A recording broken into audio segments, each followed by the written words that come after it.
Hello दोस्त, मेरे channel में आपको स्वागत है। आज आपको नागपंचमी की कथा सुनाने जा रहे हैं। दोस्तों, सालों पहले एक नगर में किसी सेठ के 7 बेटे रहते थे। सभी की शादी सेठ ने समय रहते करवा दी। सातों बहू मिलकर घर का काम भी किया करती थी।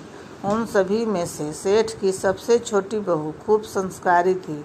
एक दिन इन्हीं काम करते हुए घर की बड़ी बहू ने अपनी देवरानियों से कहा कि घर को लीपने के लिए पीली मिट्टी नहीं है, जंगल जाकर मिट्टी लानी होगी। जेठानी के ऐसा कहते ही सभी उसके साथ घर लीपने के लिए मिट्टी लाने के लिए निकल गए। सभी खुरपी से मिट्टी निकाल ही रहे थे कि तभी सबसे बड़ी वाली बहू को एक नाग नजर आया।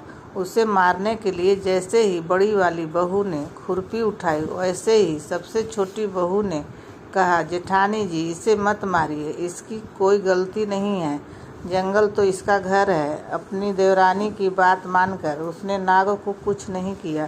तभी उस छोटी बहू ने नाग से कहा कि आप एक जगह पर अलग से बैठ जाइए, हम तब तक मिट्टी खोदते हैं, फिर आपके पास आएंगे। इतना कहकर सभी मिट्टी निकालने लगे और कुछ देर बाद घर चले गए।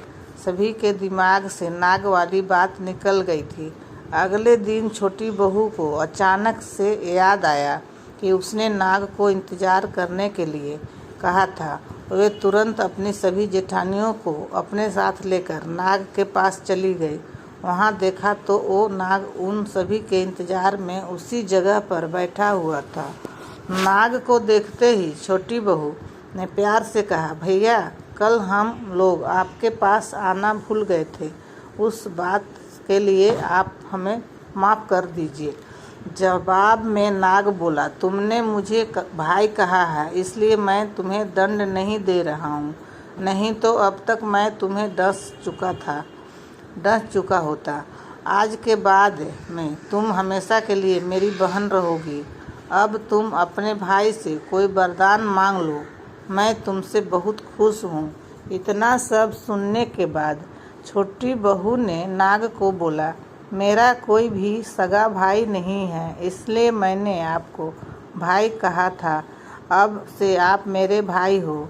अब हरदम मेरी रक्षा करना आपका फर्ज है। बस यही वरदान मुझे आपसे चाहिए। नाग ने हर कदम पर साथ देने का वादा किया और अपने रास्ते निकल गया। सेठ की सारी बहू भी अपने घर लौट गई। कुछ समय बाद नाग इंसान का रूप बनाकर अपनी बहन से मिलने सेठ के घर गया। उसने सेठ से कहा कि मेरी छोटी बहन को बुला दो, वो आपकी छोटी बहू है। पहले तो उनके मन में हुआ कि बहू का कोई भाई भी नहीं था, ये कहाँ से आ गया। फिर भी उन्होंने अपनी छोटी बहू को बाहर बुलाया। नाग ने फिर साथ में बहन को अपने घर लेकर जाने की बात की। सेठ ने इसकी भी आज्ञा दे दी। तभी नाग ने अपनी बहन से पूछा, कहीं तुम मुझे भूल तो नहीं गई हो न? जवाब में बहन बोली, नहीं भैया, मैं आपको बिल्कुल नहीं भूली हूँ। फिर नाग ने कहा, मैं तुम्हें अपने घर लेकर जा रहा हूँ, तुम मेरी पूँछ पकड़ कर चलती रहना। पीछे उसकी बहन ने वैसा ही किया। कुछ ही देर बाद वे एक बड़े से मकान में पहुँच गए। वहाँ हर तरफ सोना चांदी और अन्य कीमती सामान थे। वहाँ नाग की बहन आराम से कुछ दिनों के लिए रहने लगी। नाग की माँ भी उसे खूब प्यार करती थी। एक दिन नाग की माँ ने छोटी बहू को अपने भाई के लिए दूध लेकर जाने के लिए कहा। छोटी बहू ने दूध को गर्म किया और भाई के पीने के लिए दे दिया। अब गर्म दूध पीते ही नाग को मुंह जलने लगा। ये सब देखकर नाग की माँ को खूब गुस्सा आया। नाग ने किसी तरह से अपनी माँ के गुस्से को शांत किया और बताया कि उसकी बहन को नहीं पता था कि मैं गर्म दूध नहीं पी सकता हूँ। अब नाग के परिवार के साथ कुछ समय बीतने के बाद सेठ की छोटी बहू अपने घर जाने लगी। नाग ने अपनी बहन को खूब सारी दौलत और आभूषण देकर विदा किया।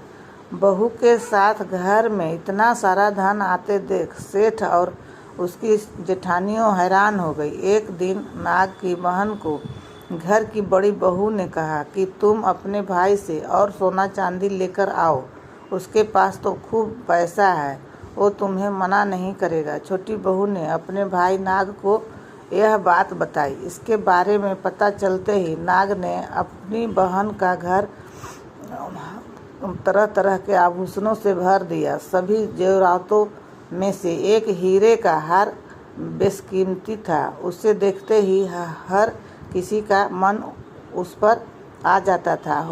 होते उस हीरे के हार की खबर राज्य की रानी तक पहुंची। उसने छोटी बहू से हार लेकर खुद अपने पास रख लिया। दुखी होकर सेठ की छोटी बहू ने अपने भाई को इसके बारे में बताया। गुस्से में उसके नाग भाई ने रानी के गले की हीरे के हार को नाग बना दिया। इससे डरकर रानी ने एकदम हार को अपने गले से उतारा और उसे सेठ की बहू को महल में बुलवा कर उसे महल पहुंचते ही रानी ने छोटी बहू को बताया कि कैसे हार उसके गले में नाग बन गया था और उससे उसकी वजह पूछने लगी। तब सेठ की छोटी बहू ने बताया कि नाग भाई ने यह हार सिर्फ मुझे पहनने के लिए दिया है।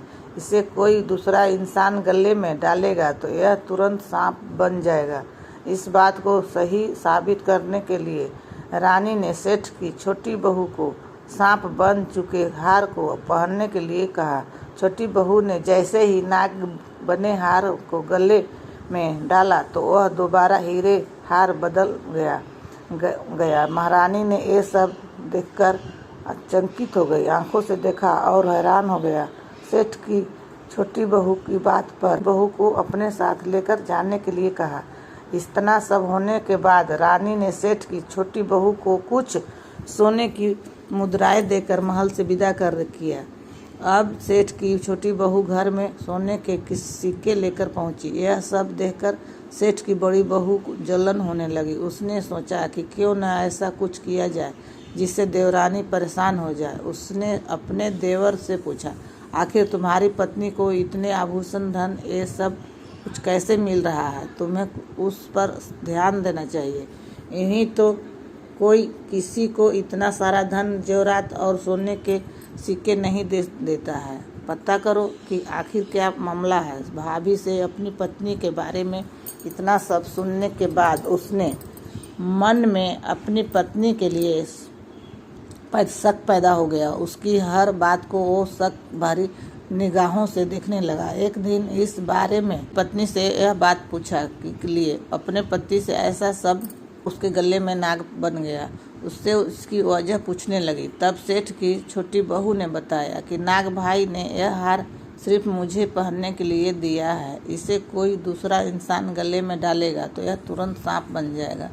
इस बात को सही साबित करने के लिए रानी ने सेठ की छोटी बहू को मेरे चैनल में आपको स्वागत है। आग नाग पंचमी व्रत की कथा। छोटी बहू ने जैसे ही नाग बने हार के गले में डाला तो वो दोबारा हीरे का हार बदल गया। महारानी ने यह सब होते हुए खुद अपनी आंखों से देखा और हैरान रह गई। अब उसे सेठ की छोटी बहू की बात पर यकीन हो गया। उसने हार छोटी बहू को अपने साथ लेकर जाने के लिए कहा। इतना सब होने के बाद रानी ने सेठ की छोटी बहू को कुछ सोने की मुद्राएं देकर महल से विदा कर दिया। अब सेठ की छोटी बहू घर में सोने के सिक्के लेकर पहुंची। यह सब देखकर सेठ की बड़ी बहू को जलन होने लगी। उसने सोचा कि क्यों न ऐसा कुछ किया जाए जिससे देवरानी परेशान हो जाए। अपने देवर से पूछा, आखिर तुम्हारी पत्नी को इतने आभूषण धन सब कुछ कैसे मिल रहा है? तुम्हें उस पर ध्यान देना चाहिए। इन्हीं तो कोई किसी को इतना सारा धन जेवरात और सोने के सिक्के नहीं देता है।